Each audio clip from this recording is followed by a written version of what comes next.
All right, guys, halfway through the third round, things are rolling. Teams are stacked. Everybody's ready for a Super Bowl run. Let's go.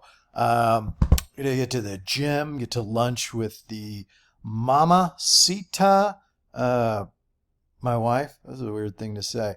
Not my mother, my children's mother. A little wine and dine, and then have some fun tonight with the draft. Let's go. Can we knock this out? Boom. This is just value city, right? When you study and watch the draft all the time, I mean, so we're at pick 79. We're halfway through Friday, Saturday ish, and Michael Wilson injured a bunch, so not a ton of tape and a ton of production to qualify the pick, but the player is unreal. I've been posting stuff, his training, the footwork, the off the line stuff, the hands, the size. It gives me low key Michael Pittman vibes, which is funny, right? That dude was the class act YouTube guy, vlogger. And he is so good, and you never hear his name. Now, Pittman is 6'4". Michael Wilson, I think, is 6'2"-ish. But, Dez, Devontae Adams type ceiling. I just absolutely love it. And I think he's a great player, and I think he's an absolute great value at this time in the draft. Now, this one's the other way. Some of these guys, you may be thinking, that's high. If all you do is mock draft on the internet all day. But these are quality value potential starters and contributors in the NFL. And that's what you're looking for in the draft, especially through the third round, fourth round, fifth. I mean, you better be playing, or I think you missed. I think you balked. I'm not taking a practice squad. A lot of guys, they do, they're looking for projects outside of the first round, and that pisses me off to no end. I am going to get a starter in the third round. You know what I mean? It's not somebody we're going to build and mold and teach to play football. They better know how to play football. They better be damn good at it to play on my team in the NFL, getting drafted in the third round. And that goes right along with Corey Trice, right? Not hearing the name a lot in Cowboys circles, maybe recently, but he is 6'2", long, 190, 200 pounds, press outside corner. There are only so many of those that exist. And he's got the speed, the smarts, the toughness, the physical parameters and frame. I think he's going to be an excellent player, potentially, out of the box, right? And that's important to me. And the Steelers take him. Right? We did we take two cornerbacks now that I think about it, or did we balk on, that might be a mistake. Long 3-round draft with all 32 teams, let me tell you what. So I think apparently we have Devon Witherspoon, Corey Trice, and, but he could play your nickel, hybrid kind of a thing too. You cannot have enough cornerbacks, just like you can't have enough linemen, just like you can't have enough football players on your football team. All right.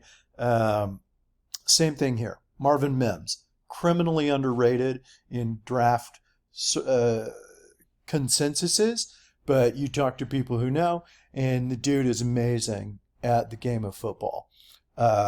Clutch, tough, rugged, gives me kind of a Gallopy vibe, right? Not the quickest burner, but really good hands. If it is in his domain, he's going to fight for that 50-50 ball, and he's going to get you those downs and distances and stuff that you need.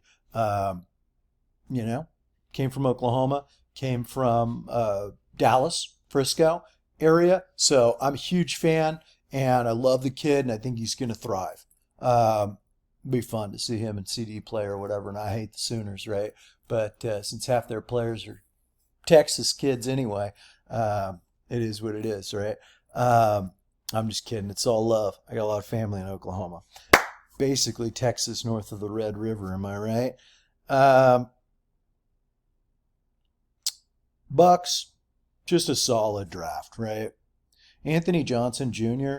is another one of those criminally underrated talents. Maybe because he was so versatile,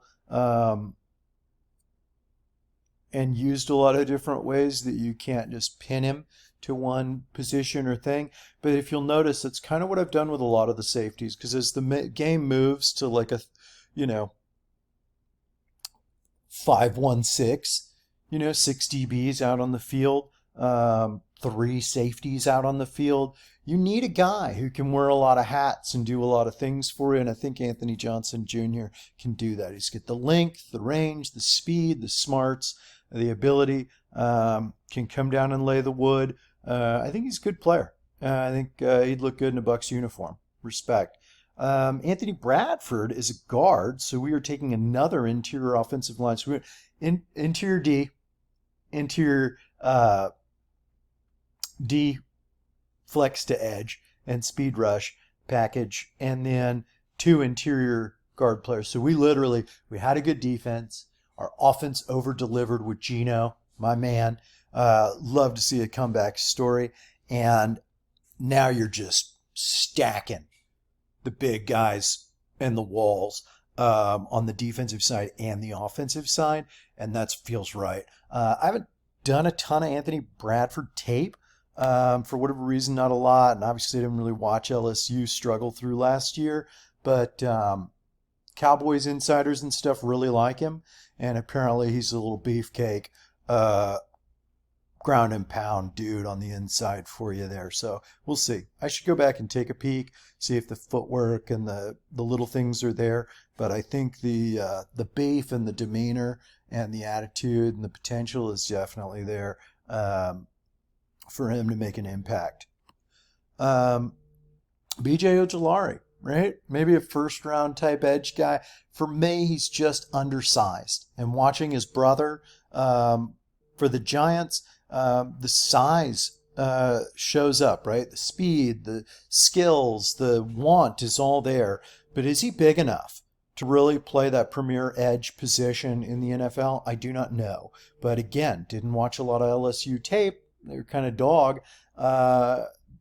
So I will defer to the LSU alums and homers on that one. But he could flash. He could be your third down exclusive pass rusher initially and then grow into something more. I just worry that he won't grow into something more. And I'll just leave that at that. And the opposite. Demario Overshawn, loved it. He was a monster. I love anybody wearing 1 or 0. I'm taking them, right? Those are dogs in the NFL. Those are your best players in college typically, right? The single digits. I love a single digit lineman, right? Super easy to watch film on. You can see the fat guy with no number on his shirt. Love that. And it usually means they're freaking good. Overshawn is athletic freak, center fielder, a leader. Tweener issue, right? The opposite of BJ Ojulari. He is good size and could rush and could pressure from all points on the line, in all the gaps, and cover, right? But does he do any of that exceptionally well? Or is he a well-rounded linebacker that can kind of do it all, right? I hope that he lands on a creative 3-4 type defense and they can utilize his skills and he really takes that big next step, because I think if he's ready for it, he can get way better. And obviously, I love the Longhorns and root for those guys. You just don't see them nearly enough. When Texas has the most draft picks of any state in the country, and the Longhorns have the least premier school draft picks of, it seems like, almost anybody with a big name, that pisses me off, and there's something wrong there. We have to get back to greatness. Unfortunately, I don't think it's that jerk-off that came from Alabama, but that's for another video and another day, my friends. Another super underrated guy. When I first started watching wide receivers, Jonathan Mingo is my dude. I think he'd be a vibe. He'd be out at the clubs with CD and Trayvon. Dude is gangster. He's from Ole Miss or Mississippi. and he's super tall and super strong and surprisingly quick. And so if he's got the hands and he's got the head to come in and get it done, yes, maybe a red shirt type of a deal, but he could potentially be really good. I think it's funny people are talking about him now, 5 months into me being a Mingo fan. I have him about here, maybe ish, and I think a big target and some fresh blood in that wide receiver room is good for the Ravens. And Lamar, please stay at the Ravens. That's my shiznit. Freaking love the Ravens. And I love Lamar Jackson. It's a whole thing.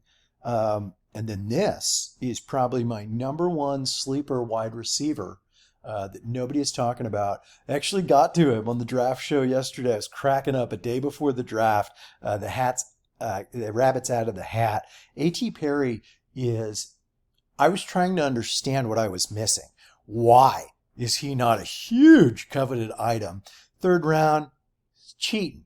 The dude is 6'5", okay? Has the hands, decent, smooth speed, right? He's almost like a tight end type of a big man, but he is built solid, right? I don't worry about that Kelvin Benjamin, Anthony Davis, giant stick figure being hurt all the time. I think he's badass, and I think he's kind of one of those calm, cool, do that work dudes, and I just absolutely love him.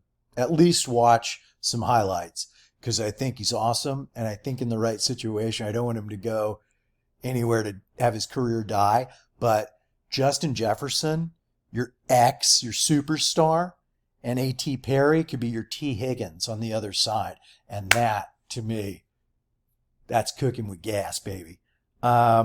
And then we took some stretches and took some needs as we keep going, right?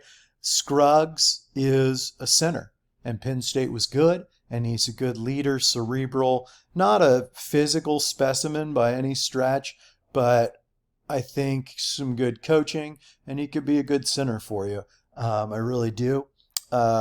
Giants, take Jamie Robinson, sleeper. Shout out to Tuck. I think Jay Tuck is probably the only dude I've heard talk about this guy.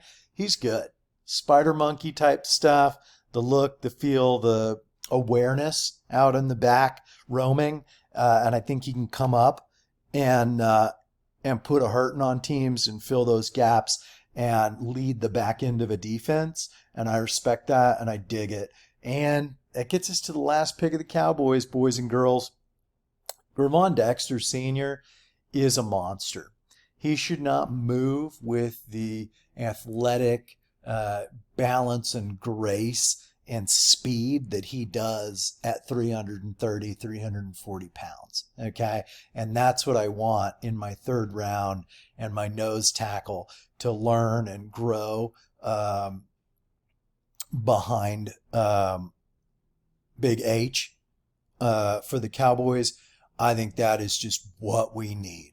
Okay. He's better than Gallimore, Bohanna, Odigizua. I want doing something different-ish, but better day one, perhaps, than those guys. This is a fat class. We got some big boys on the O&D, and we better take one, in my opinion, and I love that at pick 90. All right.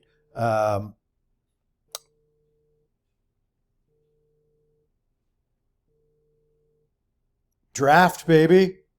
3 picks for the Cowboys. I'm going to close this. I'm going to wrap it back up. And let's get to partying. Let's get to this draft, huh? Freak, let's go. Been waiting all year.